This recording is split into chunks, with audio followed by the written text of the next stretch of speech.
حضرت علی رضی اللہ تعالی عنہ فرماتے ہیں کہ حضور اقدس صلی اللہ علیہ وآلہ وسلم نے ارشاد فرمایا، جس شخص نے ان کلمات کو عمدگی اور ادب سے پڑھا اس شخص کی بخشش ہو گئی۔ فرشتے اس کے لیے بخشش کی دعا کرتے ہیں اور فرشتوں کے سردار حضرت جبرائیل امین علیہ السلام اس کے لیے استغفار کرتے ہیں۔ ایک اور روایت میں آتا ہے کہ حضرت جبرائیل امین علیہ السلام اس شخص سے مصافحہ کرتے ہیں۔ اس کلام کے ساتھ کوئی بھی کام کیا جائے وہ کام اللہ کے سپرد ہو جاتا ہے اور کامیابی سے ہمکنار ہوتا ہے۔ ہم میں سے ایک صحابی نے عرض کی، یا رسول اللہ صلی اللہ علیہ وآلہ وسلم، اگر مشرک کو گنہگار ہوا تو نبی کریم صلی اللہ علیہ وآلہ وسلم نے مسکرا کر فرمایا، اگر وہ گنہگار ہوا بسم اللہ الرحمن الرحیم، السلام علیکم ورحمۃ اللہ۔ محترم ناظرین، حضرت ابو ہریرہ رضی اللہ تعالی عنہ روایت کرتے ہیں کہ صحابہ رضی اللہ تعالی عنہم رسول کریم صلی اللہ علیہ وآلہ وسلم کے دربار میں موجود تھے کہ ایک شخص حاضر ہوا اور عرض کرنے لگا، یا رسول اللہ صلی اللہ علیہ وسلم، میں ہلاک ہو گیا، برباد ہو گیا، مجھ پر جہنم واجب ہو گئی۔ حضور نبی کریم صلی اللہ علیہ وآلہ وسلم نے فرمایا، تجھے کیا ہوا؟ وہ شخص رو کر اور سسکیوں میں کہنے لگا، میں نے روزے کی حالت میں اپنی بیوی سے صحبت کر لی ہے، یعنی جمع کر لیا ہے۔ تو رسول اللہ صلی اللہ علیہ وآلہ وسلم نے فرمایا، کیا تیرے پاس غلام ہے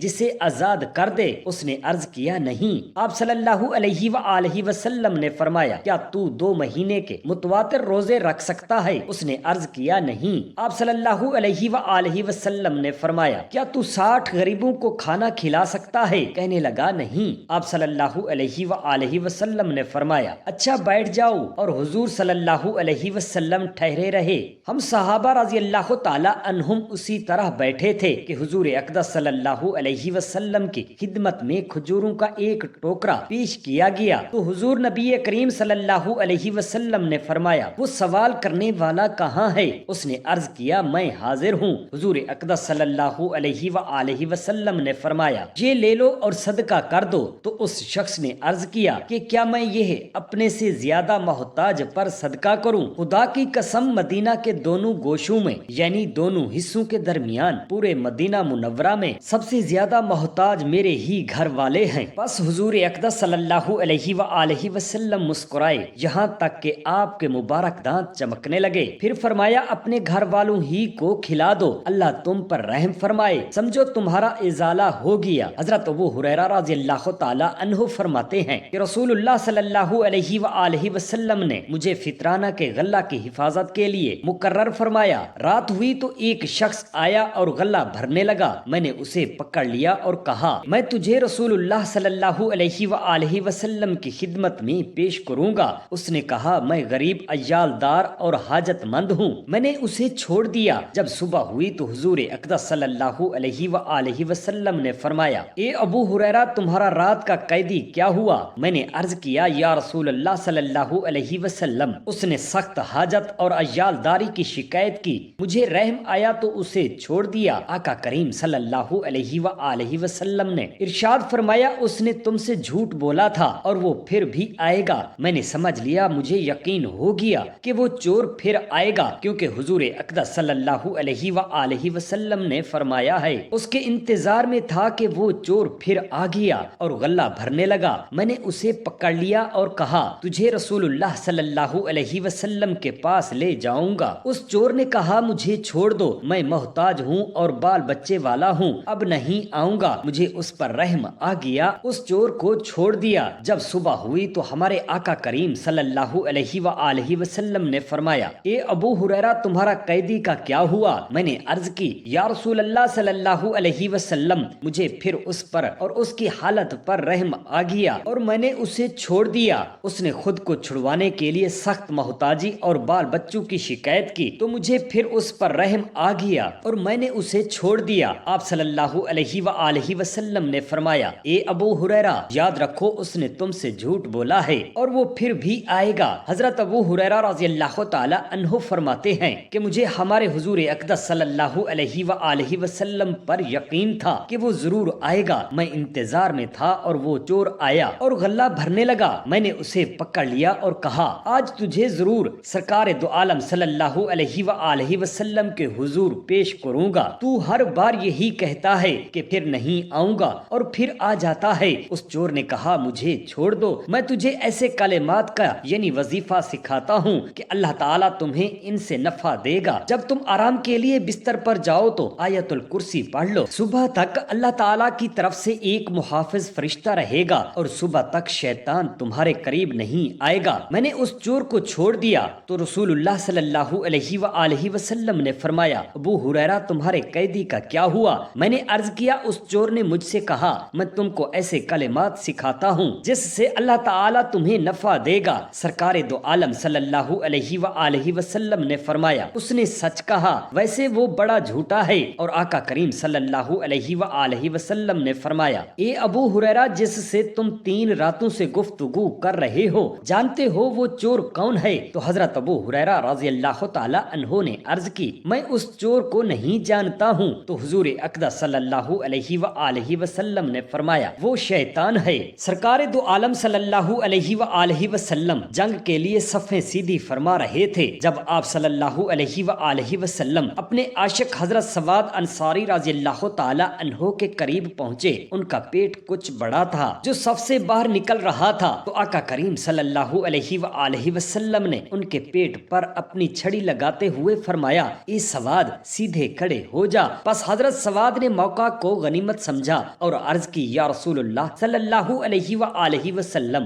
آپ نے میرے پیٹ پر جو لکڑی ماری ہے میں آپ صلی اللہ علیہ وسلم سے اس کا بدلہ لوں گا۔ صحابہ کرام رضی اللہ تعالی عنہم اور اللہ تعالی کے نبی حیرت میں پڑ گئے کہ اس مشکل گھڑی میں سواد کو کیا ہو گیا ہے، اور نبی اکرم صلی اللہ علیہ وآلہ وسلم نے سواد رضی اللہ تعالی عنہ کی بات سنتے ہی اپنا کپڑا اٹھاتے ہوئے فرمایا اے سواد لو میرا پیٹ حاضر ہے، تم اپنا بدلہ لے لو، اس چھڑی سے مار لو جس سے تمہیں تکلیف پہنچی ہے۔ حضرت سواد رضی اللہ تعالی عنہ حضور اقدس صلی اللہ علیہ وآلہ وسلم کے قریب ہوئے اور آپ صلی اللہ علیہ وسلم کے مبارک پیٹ کو چوما اور آپ صلی اللہ علیہ وآلہ وسلم کے جسم مبارک سے چمٹ گئے۔ سرکار دو عالم صلی اللہ علیہ وآلہ وسلم نے فرمایا اے سواد کیا ہے، تم تو اپنا بدلہ لینا چاہتے تھے؟ حضرت سواد رضی اللہ تعالی عنہ کہنے لگے یا رسول اللہ صلی اللہ علیہ وسلم اس وقت میں میدان جنگ میں ہوں، کیا پتہ موت کا وقت آ جائے اور میں شہید ہو جاؤں۔ پس میرے دل میں تمنا پیدا ہوئی کہ میرا جسم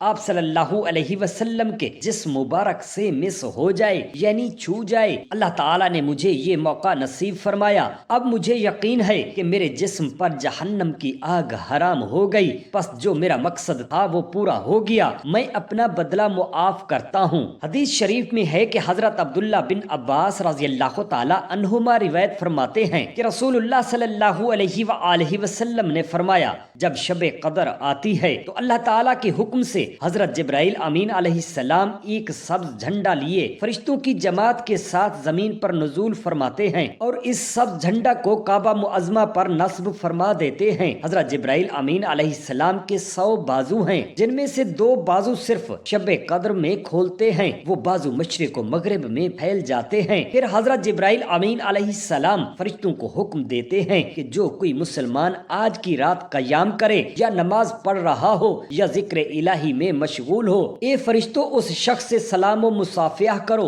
اور ان کی دعاؤں پر آمین کہو، اور صبح تک یہ سلسلہ جاری رہتا ہے۔ صبح ہونے پر حضرت جبرائیل امین علیہ السلام تمام فرشتوں کو واپس چلنے کا حکم فرماتے ہیں تو فرشتے عرض کرتے ہیں اے ہمارے سردار حضرت جبرائیل امین علیہ السلام، اللہ تعالیٰ کے نبی کریم صلی اللہ علیہ وسلم کی امت کے معاملات کے بارے میں کیا کیا؟ تو حضرت جبرائیل امین علیہ السلام جواب دیتے ہیں کہ اللہ تعالیٰ نے ان لوگوں پر اپنی خاص نظر کرم فرمائی اور 4 قسم کے لوگوں کے علاوہ تمام لوگوں کو معاف فرما دیا۔ حضرات صحابہ کرام نے عرض کیا یا رسول اللہ صلی اللہ علیہ وآلہ وسلم وہ 4 بدبخت لوگ کون ہیں؟ تو آقا کریم صلی اللہ علیہ وآلہ وسلم نے ارشاد فرمایا ایک وہ شخص ہے جو شراب کا عادی ہے، دوسرا وہ شخص جو ماں باپ کا نافرمان ہے، تیسرا وہ شخص جو قطع رحمی کرنے والا یعنی رشتہ داروں سے رشتہ توڑنے والا، چوتھا وہ شخص ہے جو آپس میں بغض و کینہ رکھتا ہے۔ یاجوج و ماجوج یہ یافس بن نوح علیہ السلام کی اولاد میں سے ایک فسادی گروہ ہے اور ان لوگوں کی تعداد بہت ہی زیادہ ہے۔ یہ لوگ بلا کے جنگجو، خونخوار اور بالکل ہی وحشی اور جنگلی ہیں جو بالکل جانوروں کی طرح رہتے ہیں۔ موسم ربیع میں یہ لوگ اپنے غاروں سے نکل کر تمام کھیتیاں اور سبزیاں کھا جاتے تھے اور خشک چیزوں کو لاد کر لے جاتے تھے۔ آدمیوں اور جنگلی جانوروں یہاں تک کہ سانپ، بچھو، گرگٹ اور ہر چھوٹے بڑے جانور کو کھا جاتے تھے۔ حضرت ذوالقرنین سے لوگوں نے فریاد کی کہ آپ ہمیں یاجوج و ماجوج کے شہر اور ان کی ایذا رسانیوں سے بچائیے،